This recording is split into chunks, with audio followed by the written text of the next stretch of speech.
Madame, Monsieur, bonjour. Au sommaire de cette édition, les élections régionales qui ont lieu ce samedi au Nigeria.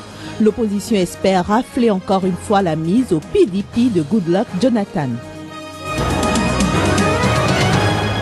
La police locale a repris du service en Centrafrique.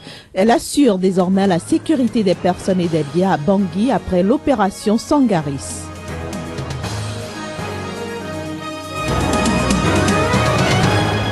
Visite du Premier ministre indien en France, New Delhi annonce l'acquisition de 36 avions de combat Rafale.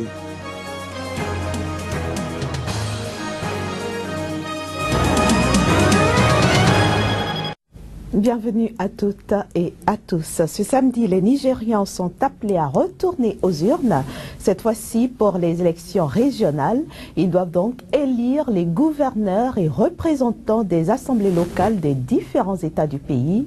L'élection des gouverneurs se déroule notamment dans 29 États, alors que celle des représentants des assemblées locales a lieu dans les 36 États que compte ce pays. Le congrès progressiste APC du président élu Muhammadu Buhari espère rééditer l'exploit du 28 mars dernier en remportant encore une fois ses scrutins face au Parti démocratique populaire PDP du président sortant Goodluck Jonathan. Direction maintenant le Burkina Faso où le processus de mise en œuvre des institutions post-transition se poursuit. Le président Michel Kafando a promulgué vendredi le nouveau code électoral qui a été adopté en début de semaine par le Conseil national de transition. Un code qui, il faut le préciser, exclut des prochaines élections les partisans du président déchu Blaise Compaoré. C'est un nouveau pas qui est franchi vers le retour à la normalisation au Burkina Faso avec la promulgation de la loi portant code électoral.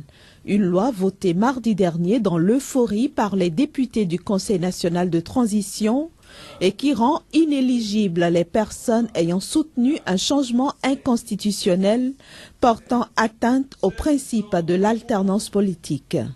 Allusion faite aux partisans du régime Compaoré qui sont de fait exclus des élections présidentielles et législatives d'octobre. Ces derniers, très minoritaires au sein du Conseil national de transition, avaient voté contre le nouveau code électoral.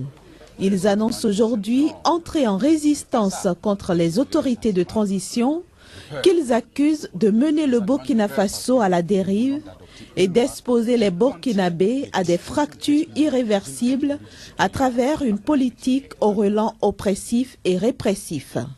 Une situation que ces députés n'entendent pas cautionner. Aussi ont-ils annoncé ce vendredi qu'ils ne siégeront plus à l'Assemblée intérimaire. 111 soldats tchadiens ont été tués et 416 blessés depuis le déclenchement début février de l'offensive contre le groupe Boko Haram. Ce chiffre représente environ 10% des effectifs engagés. L'annonce a été faite vendredi à N'Djamena par le chef d'état-major de l'armée tchadienne. En 2 mois et demi d'engagement, l'armée tchadienne paye un lourd tribut dans la guerre implacable qu'elle livre depuis début février aux islamistes nigérians de Boko Haram. Un bilan provisoire rendu public ce vendredi révèle 71 soldats tués et 416 blessés, soit environ 10% des effectifs engagés. Le 3 février, le Tchad lance une offensive terrestre au Nigeria depuis le Cameroun, puis depuis le Niger. 71 de nos vaillants soldats sont tombés glorieusement sur les différents champs de bataille.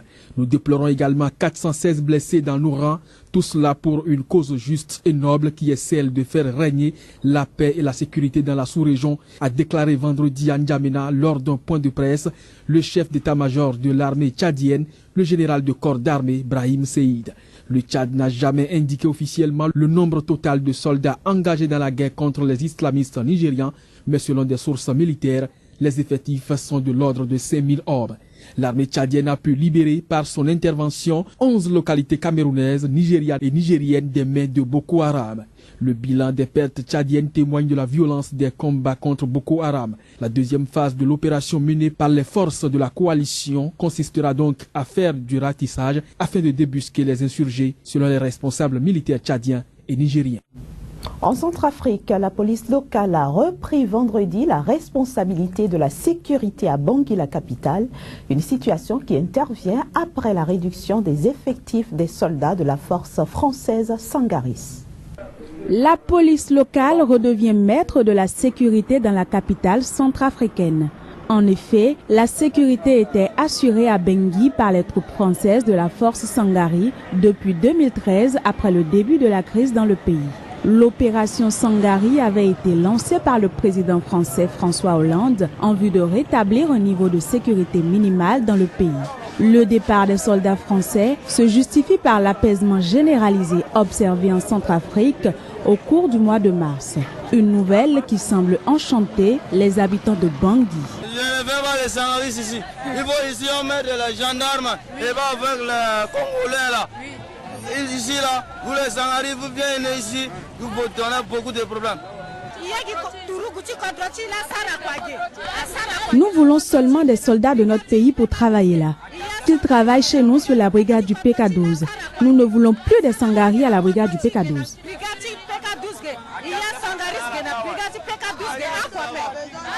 Rappelons que la crise en Centrafrique a débuté en décembre 2012 avec l'offensive de la rébellion Seleka et sa prise du pouvoir.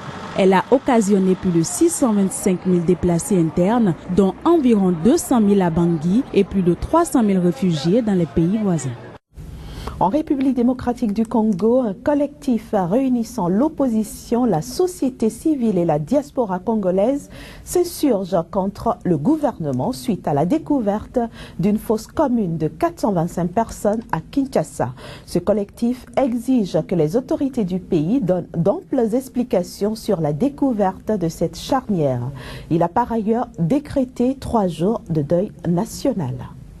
La découverte macabre de la fosse commune à Kinshasa continue de faire couler beaucoup d'encre. Après l'indignation de certaines organisations internationales de défense des droits de l'homme, telles que Human Rights et la MONUSCO, c'est au tour de la société civile congolaise, ainsi que l'opposition et la diaspora du pays, d'exprimer leur désolation par rapport à cette découverte macabre. Réunis vendredi dans la grande salle de la paroisse Notre-Dame de Fatima, l'opposition congolaise, la société civile ainsi qu'une délégation de la diaspora congolaise ont exprimé leur désolation par rapport à la découverte macabre d'une fosse commune à Kinshasa.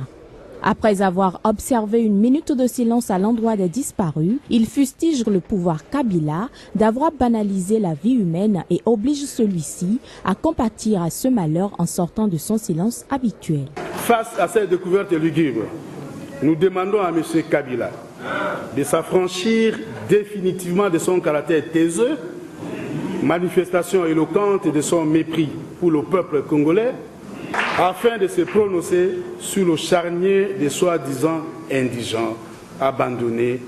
Nous soutenons fermement les initiatives prises par les députés de l'opposition au niveau de l'Assemblée nationale et les encourageons à les poursuivre avec tous les autres députés épris de paix et de justice pour recueillir dans les meilleurs délais auprès du vice-premier ministre en charge de l'intérêt et sécurité des réponses appropriées aux multiples questions qui soulèvent la découverte de ces charniers. Des signatures ont été apposées à cette déclaration par chaque membre de cette coalition en vue de montrer leur union dans cette affaire qui met le gouvernement en mauvaise posture. Le coordinateur de la lutte contre l'épidémie d'Ebola pour l'OMS a annoncé vendredi une diminution du nombre de personnes infectées par ce virus. Une prouesse dont il s'est félicité, mais a cependant rappelé qu'il existe encore un risque réel. Des progrès substantiels, certes, mais le risque demeure réel. C'est la substance de la déclaration du coordinateur de lutte contre la fièvre hémorragique Ebola pour l'OMS ce vendredi. Au cours de la semaine précédente, 30 nouveaux cas ont été enregistrés contre 82 2 semaines plus tôt. Sur les 30 cas, on enregistre 9 en Sierra Leone, 21 en Guinée et 0 au Libéria. Ces progrès s'expliquent par un meilleur suivi des listes de personnes ayant été en contact avec un malade et une meilleure préparation de ces pays pour répondre à tout nouveau foyer du virus. Environ 50% de ces nouveaux cas apparaissent dans la liste des personnes ayant été en contact avec un malade. L'OMS a par ailleurs indiqué qu'elle met tout en œuvre pour arrêter la transmission du virus à l'intérieur des pays affectés avant la saison pluvieuse qui compliquera l'accès des centres de soins dans les zones éloignées. Rappelons que la Sierra Leone, la Guinée ainsi que le Libéria sont les 3 pays de l'Afrique de l'Ouest les plus touchés par le virus Ebola. Au total, 25 542 malades y ont été détectés, dont 10 584 décès. Le Premier ministre indien est arrivé vendredi à l'Élysée dans le cadre d'une visite officielle en France, une visite fructueuse qui a débouché sur l'annonce de l'acquisition par New Delhi de 36 avions de combat Rafale.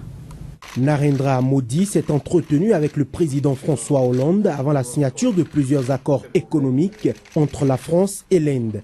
L'annonce d'une commande de 36 avions de chasse Rafale de Dassault Aviation vient confirmer le succès de l'avion de combat français après un premier contrat en février en Égypte. J'ai demandé au président Hollande de nous fournir 36 Rafale clés en main, a-t-il déclaré lors d'un point de presse avec le chef de l'État français. Le contrat pourrait s'élever à près de 4 milliards d'euros, le prix d'un Rafale à l'export étant estimé à 110 millions d'euros sans les armements. Le gouvernement indien souhaite acquérir dès que possible ces 36 Rafales en raison d'un besoin opérationnel crucial des forces aériennes indiennes. Outre cette commande d'appareils fabriqués en France, Paris et New Delhi se sont engagés à poursuivre leurs négociations pour la construction d'appareils en Inde dans le cadre d'un transfert de technologie. Depuis 2012, la France négocie la vente de 126 Rafales à l'Inde, dont 108 seraient fabriqués sur des chaînes de montage indiennes. Ce contrat butait toutefois sur le coût total des appareils, plus élevé que prévu en raison de la nécessité de constituer une chaîne d'assemblage et de sous-traitants en Inde, ainsi que de former des équipes sur place. Le nombre d'appareils en négociation dans le cadre de ce contrat va probablement évoluer après l'annonce d'un achat d'avions clés en main, selon le ministère de la Défense.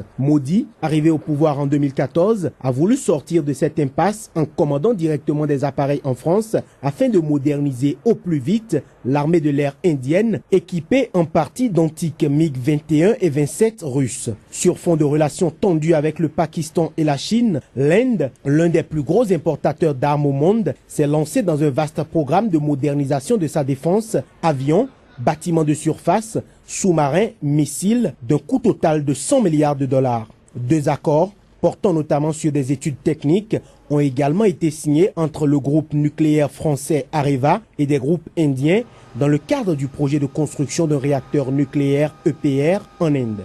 D'autres accords ont été signés dans le domaine des transports, de l'éducation, du tourisme et de l'aérospatiale.